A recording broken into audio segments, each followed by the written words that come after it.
Welcome at the session on deep mitigation.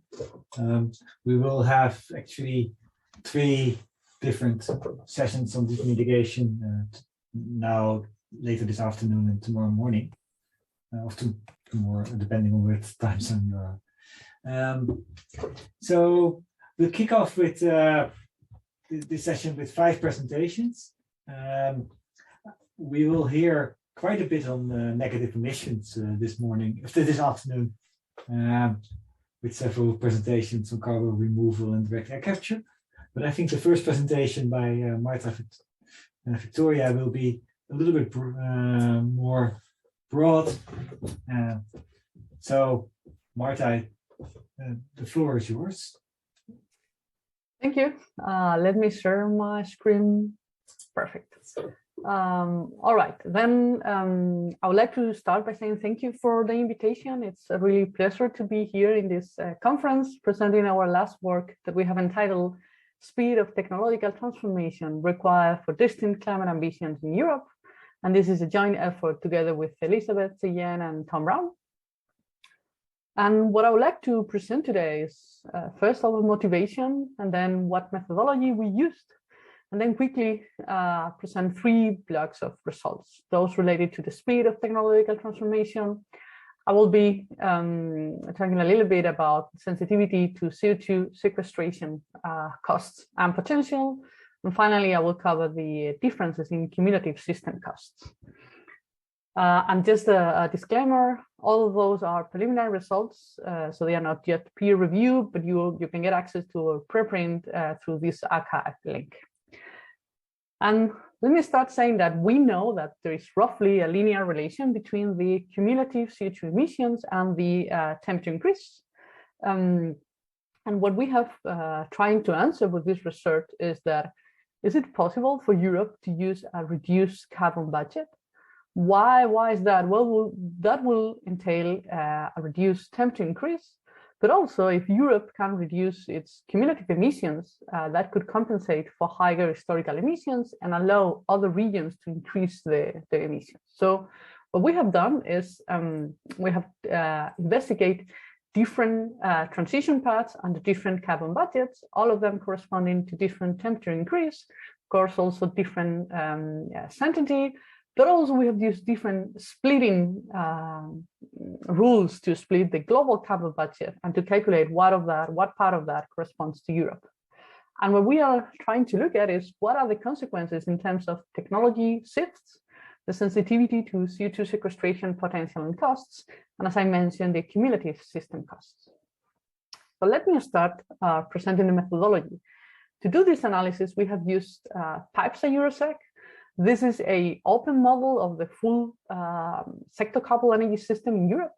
We start with the already existing electricity network, and we use either hourly or 3-hourly resolution. And the first thing that we do is that we cluster the network. So we can cluster to a variable number of nodes. In this specific research, we have used 37 nodes to represent the network, but we have kept the spatial resolution representing wind and solar at a higher spatial resolution. So we are using 370 nodes to represent how good is wind and solar in different regions in Europe.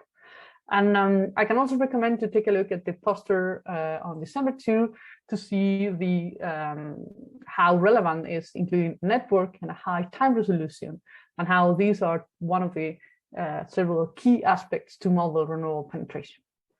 But then on top of having this high temporal and spatial resolution, we have included a very highly detailed technological representation. So using the PBL model already presented by Tom Brown a couple of years ago, and which was including the electricity network, but also heating and transport or land transport. Now we have included also the possibility to investigate myopic transition paths, the possibility for the model to build a hydrogen network if it's cost effective, the use of the representation of solid biomass and biogas, of course, demand for shipping, aviation, and industry.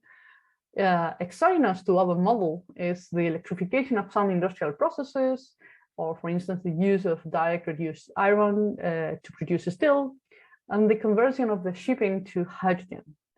But what is important is that there are many things that are endogenously decided by the model. For instance, what is the hydrogen origin, if it's coming from electrolysis, or if it's produced by steam methane reforming with or without CO2 capture.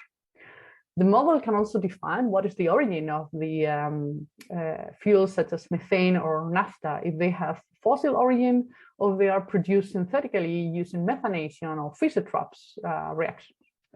And we have a detailed modeling of the complete carbon cycling, including direct air capture, carbon capture in industry and biomass, as well as CO2 sequestration. And you can get access to the whole model data through this GitHub repository. So after this brief overview, let me jump into what we have done. As I mentioned, we investigate different transition paths for Europe from 2020 to 2050 using modeling and optimization every 5 years. We use different carbon budgets corresponding to different temperature increase.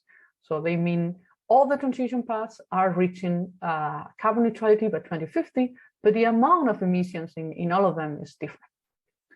And then let me start with the speed of technological transformation. So one of the things that we learned is that all the paths entail similar technological transformations. But what is different is the timing. So when do we need them?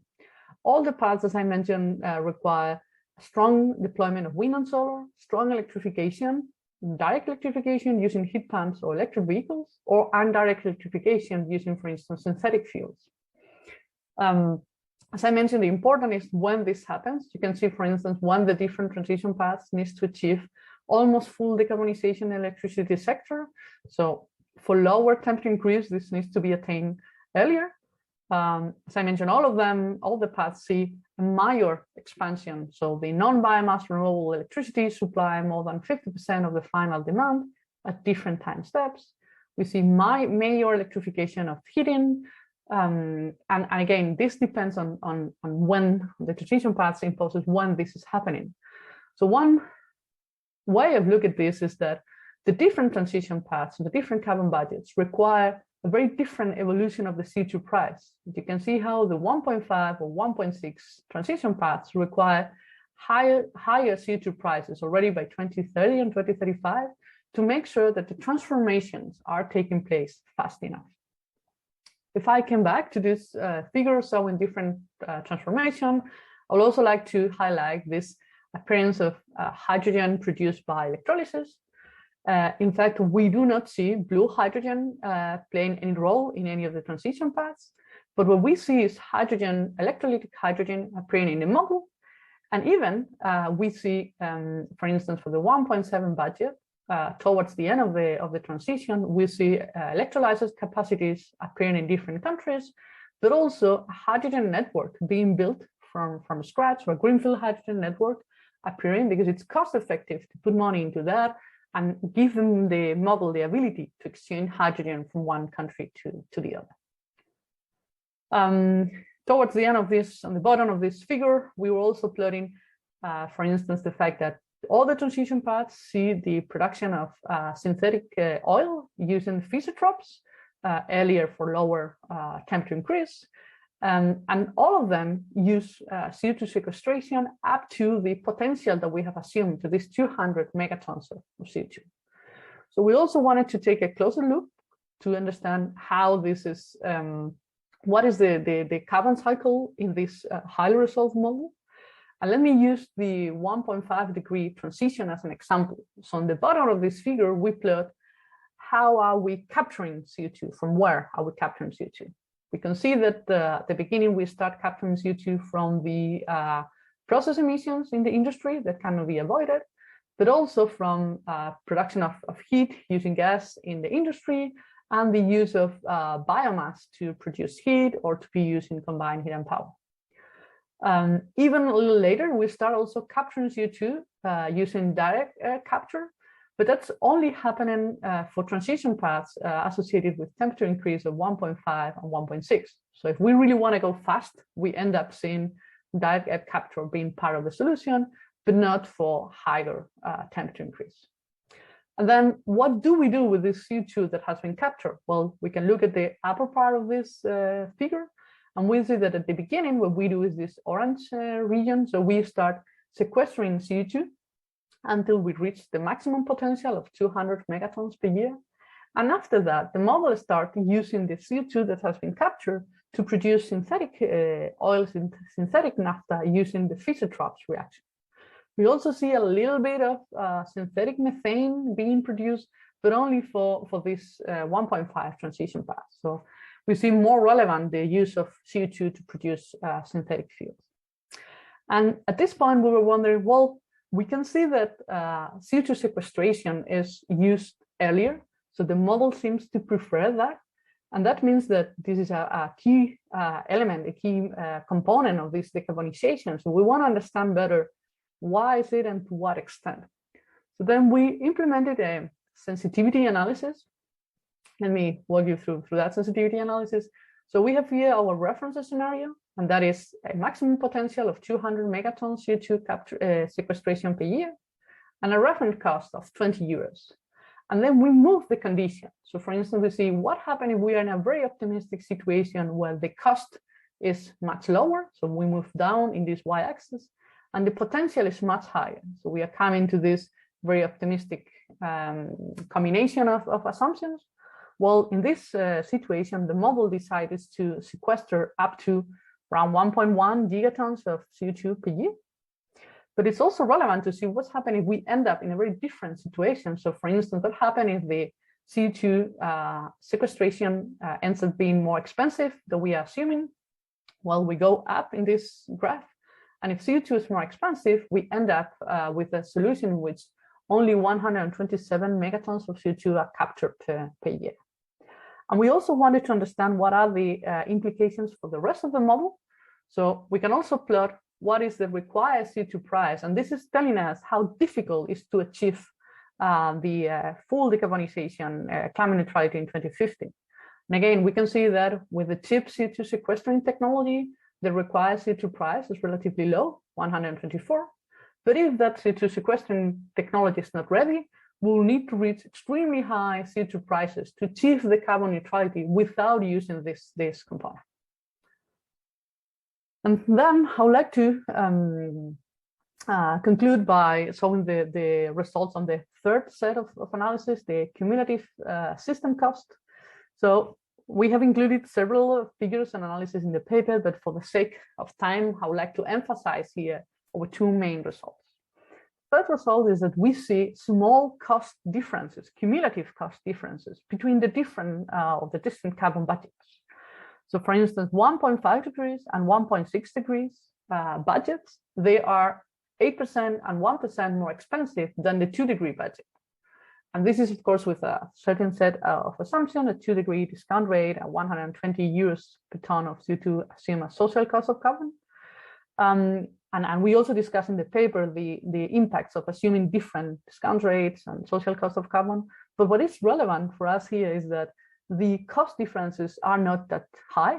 So we should prioritize being following a cautious approach and trying to keep the budget associated with 1.5 and 1.6 degrees. The second result is that actually, when we consider a higher social cost of carbon, of course, there's a lot of discussion of what should be a reasonable assumption here, but 300 euros per ton of CO2 is quite reasonable compared to those figures calculated by other researchers. Well, under this condition, the 1.5 degree budget is not only the best from a climate point of view, but it also results to be cost optimal. So it's cost optimal to move fast and to reduce and to reach climate neutrality in 2050 while reducing the cumulative emissions. The main problem, however, is that in this scenario, the required ramping up of wind and solar capacities, particularly between 2025 and 2030, is extremely high, and this questions the possible feasibility of this transition path. Still, we think that it's worth exploring, and it's worth reflecting and highlighting that when proper modeling of all the flexibility options are including solar and wind plus direct electrification of all the sectors remain cost optimal, and even using a carbon budget corresponding to a temperature increase of 1.5 is the best option. With this, I would like to conclude here, and of course allow some time for discussions if there is any available time. Thank you for your attention. So we have a little bit of time. I have to start 2 questions. Maybe ask the one from Mark. Yes, so, thank you, Marta. Very interesting, especially on the Europe side, because I'm also working on that topic. But so, what is the role of trade in your model and in your results? Is EU standalone, or do you work together with the world? So currently, that's a very good question. So currently, we have the assumption that Europe needs to supply the demand on its own. So we are not considering export or import of energy outside of Europe. But we are, of course, including all the links between the European countries in terms of electricity trade, hydrogen, fossil, methane, and all of that. We plan to include that in a further development, but we want to make sure that we could achieve a system that works, without too much import from the outside of Europe. So we try to be conservative here.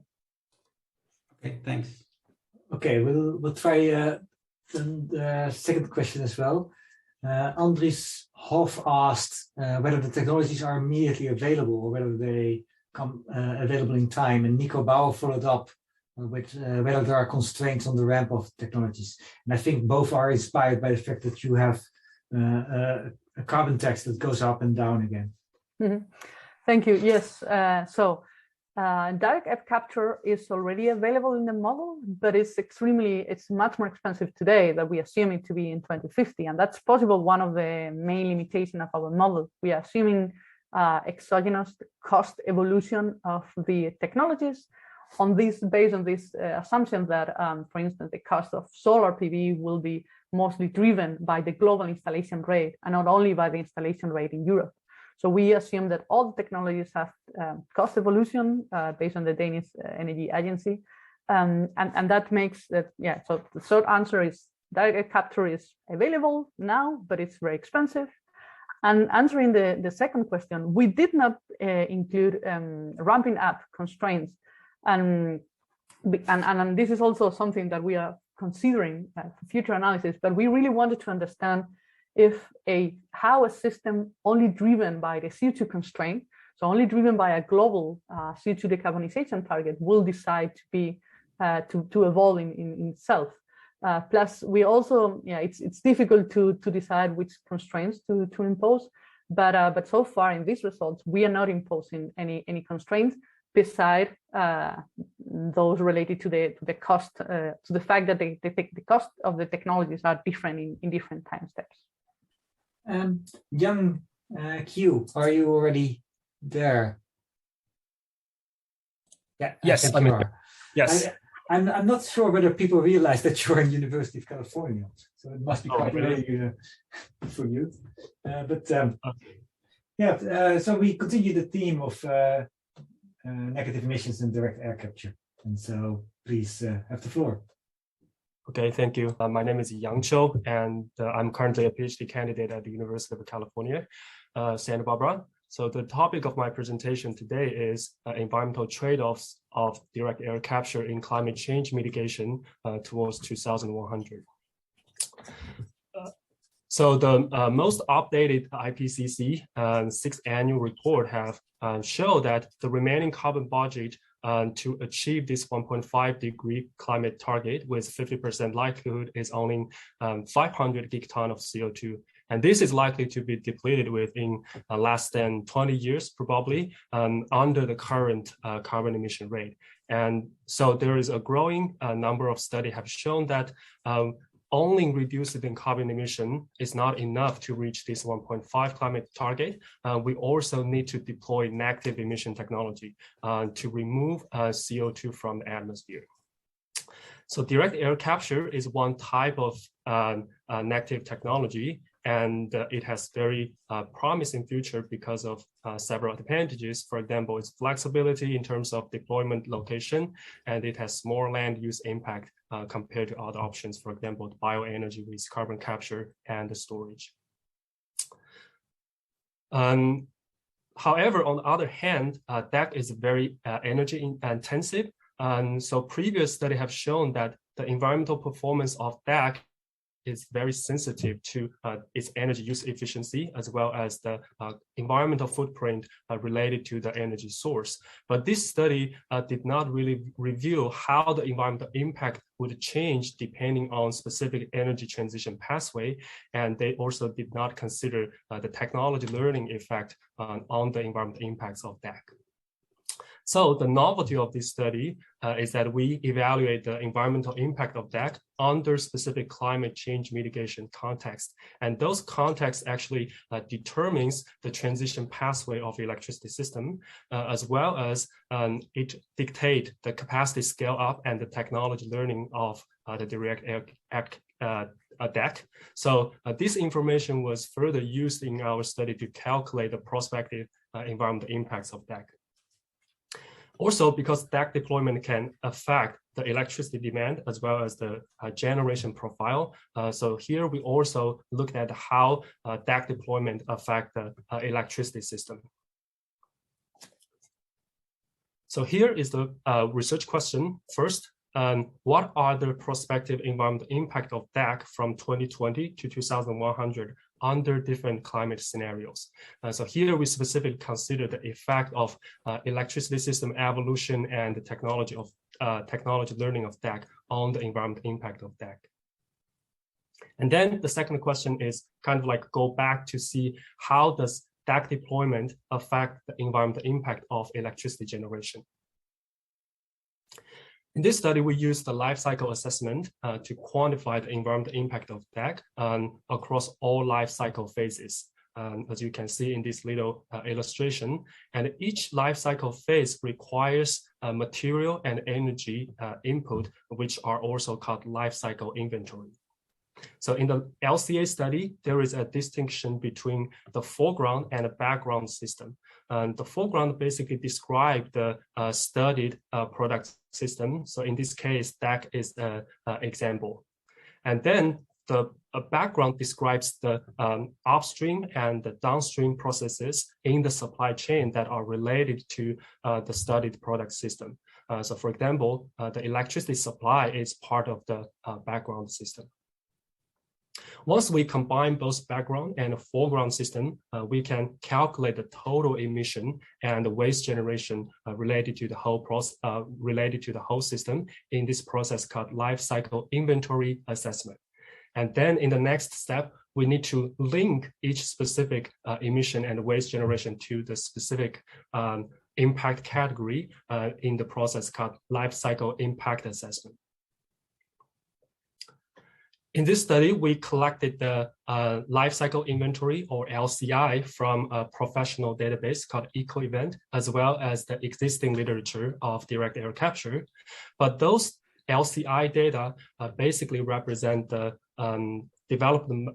current development level of the technology. So in order to capture the future change of these technologies, we first modify the electricity generation data in the EcoEvent using a Python framework called WURST based on image timer output of electricity generation. And we also, we specifically consider three scenarios. SSP2 baseline is a SSP2 scenario that does not include any climate policy or measures. And then we have SSP2 RCP 1.9 with and without DAC. So those two scenarios consider the same radiated forcing level that aligns with the 1.5 climate target. But the only difference between them is that whether they include DAC deployment or not. So this modification allow us to generate multiple versions of this EcoEvent database that represent the electricity system evolution in the future under the three scenarios. And then for the direct air capture LCI, we also modify the data using technology learning curve approach based on image output of DAC capacity under the SSP2 RCP 1.9 with DAC scenario. So this also allows us to develop multiple versions of DAC LCI that represent the future energy and the material consumption of this technology. So now I'm going to show you some results. The first is about the life cycle environmental impact of DAC, which is based on the US condition. So in this figure, you can see the solid line represent the baseline scenario, and the dotted line represent the RCP 1.9 with DAC scenario. And here we consider two types of DAC technology, solvent-based and sorbent-based DAC, and each with two types of heat sources. So the four combinations are represented by the four colors. And all the results here are calculated based on the functional unit of capturing and sequestering 1 metric ton of CO2. So here, I think we want to focus more on the general trend, the big picture. We can see the electricity decarbonization can actually reduce the climate change impact of the direct air capture. And especially the reduction is even more pronounced under the RCP 1.9 with DAC scenario. Similar reduction have also been observed for other impacts, for example, human toxicity, freshwater eutrophication, terrestrial acidification, and water depletion. So those reduction has mainly caused by the reduced generation from the fossil fuel in the background electricity system. And then we also calculate this total impact change over the course of 80 years under the RCP 1.9 with DAC scenario, which are shown by this little triangle in the side panel. So this change is only caused by electricity decarbonization. And then we also calculate the total change by combining both electricity decarbonization and also the technology learning curve, technology learning of the DAC. So these changes are represented by these little squares here. So for the climate change impact, you can see the squares and the triangles almost overlaps, which means that the total reduction of climate change impact are mainly driven by the electricity decarbonization, while the technology learning has very minor influence here. But if we look at other impacts, for example, metal depletion and terrestrial ecotoxicity, we can see different results.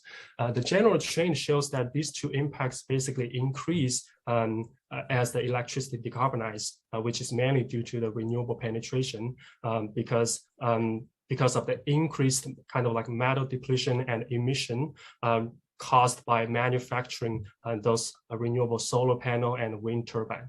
And this increase can also be observed on this side panel showing by these little triangles.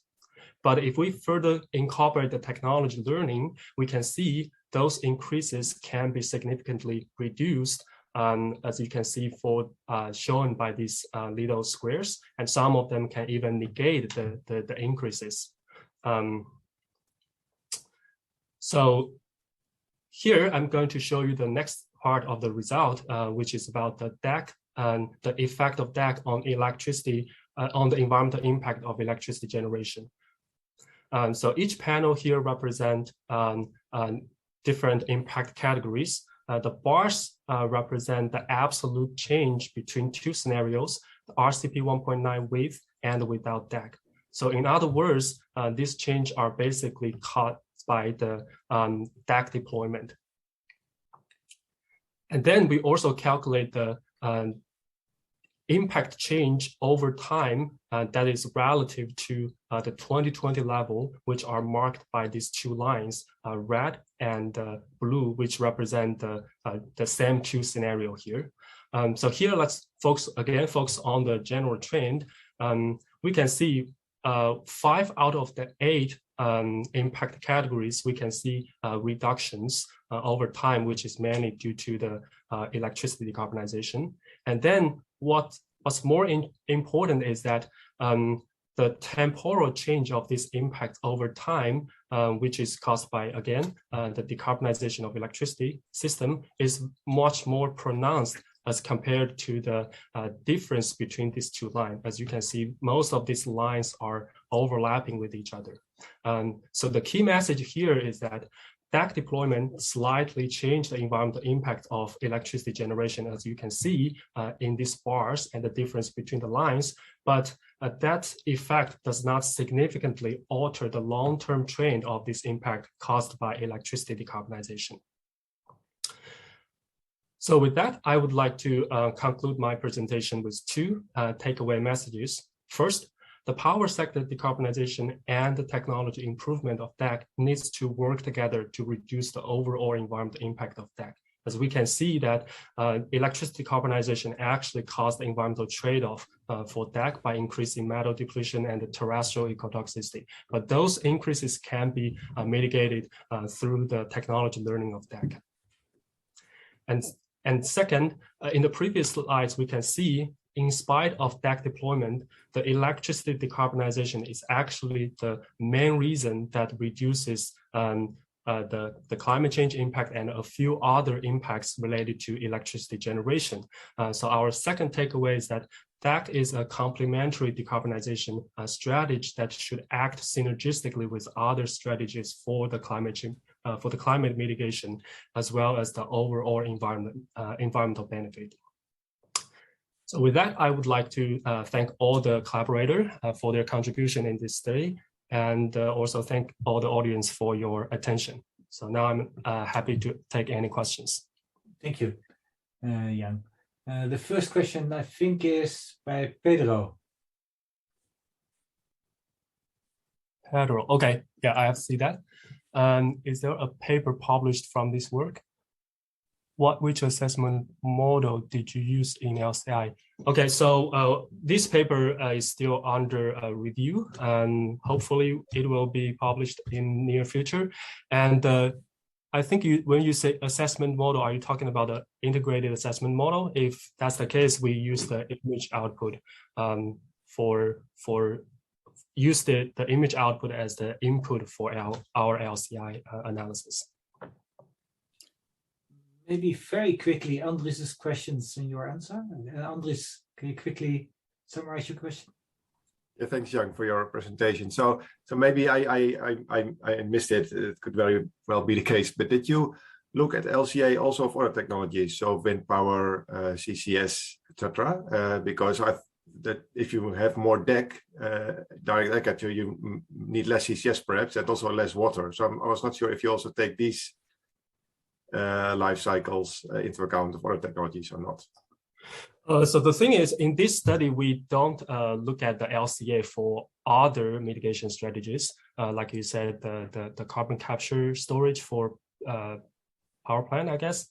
We only focus on the life cycle assessment of the DAC.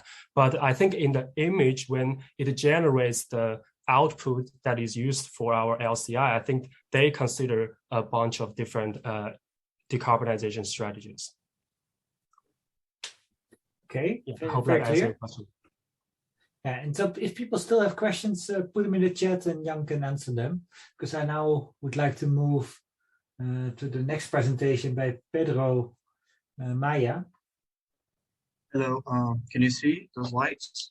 Yeah, we can see it perfectly. I ask you kindly to interrupt me if any issues occur. My name is Pedro. I'll be presenting this work titled Questioning Short-Term Large-Scale Deployment of Direct Air Capture as a Viable Carbon Dioxide Removal Strategy. I'll be referring to direct air capture as DAC and carbon dioxide removal as CDR strategies. These are my colleagues. We're from Cenergia laboratory, which is associated to the energy planning program from UFRJ in Brazil. For beginning, for introduction, say that DAC is a promising CDR strategy, but it has many barriers. The technology is often referred to as a no restriction CDR due to its physical-chemical nature of capturing CO2 directly from the atmosphere, but the technology is really uncertain in literature, from potential to costs or even to carbon efficiency. There's no predominant design. The two leading designs are the solution hydroxide DAC and adsorption, solid adsorption one, but they both show relatively low technology readiness levels. The leading companies' scale plants, pilot plants, are far from which they project. The leading companies, I'm assuming Carbon Engineering, Climate Works, and Global Thermostats, there are many economical barriers, dependence on consumables, and if we consider that there's no carbon pricing available, DAC does not produce any output that can generate revenue. So it will naturally slow its deployment. This study has two main approaches. One, which is local, which we like to call it an identification of least cost options, which call hotspots for the technology implementation in said territory. We use Brazil as a case study. And as there is no carbon pricing available, we consider that. So how do you select candidate locations for the operations?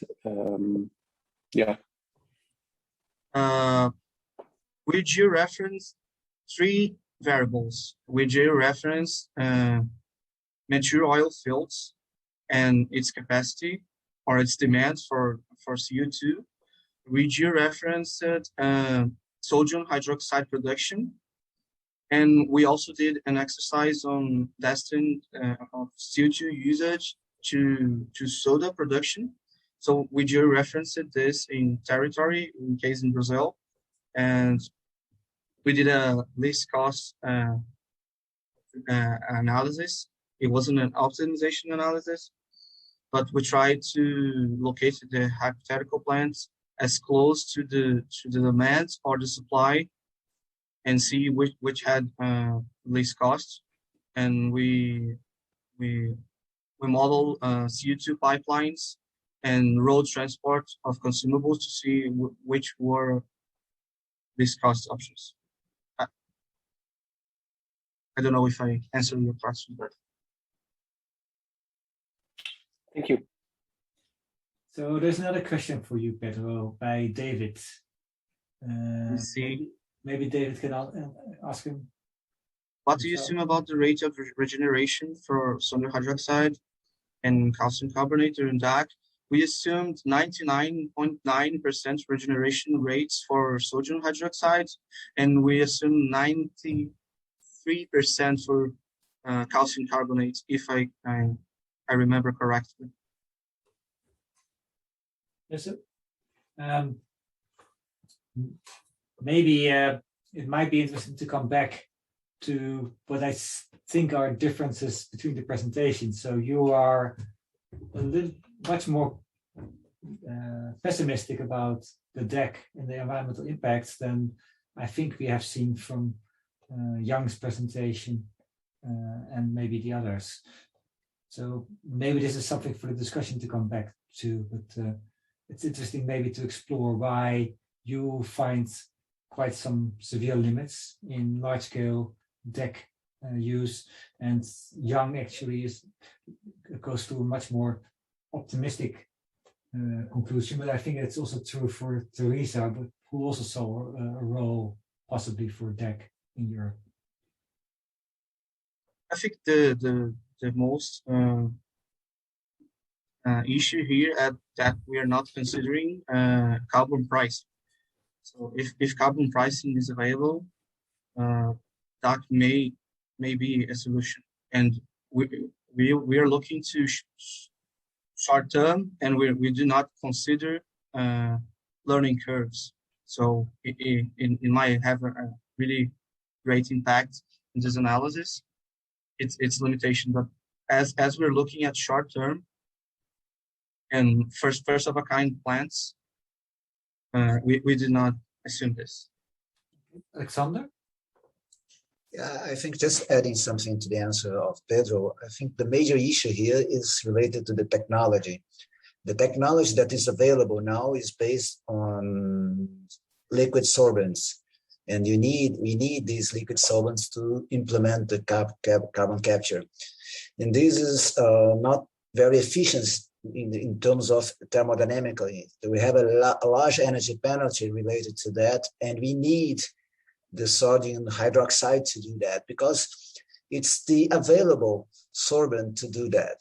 And we have the problem related to the co-production of chlorine, the electricity need for making the inventory for starting the plants, related to the hydroxide. So I think the major message here is we still need to develop the technology for DAC, because these are not a very efficiency way to remove CO2. We don't have the thermodynamic of this process is not favorable. So this is not spontaneous. So we need the solid sorbents. We need to develop solid sorbents and to implement this technological development. These are not available as of today. So if you want to use this technology in the short term, we are going to face energy penalties, electricity consumption, and how to implement that based on a very, very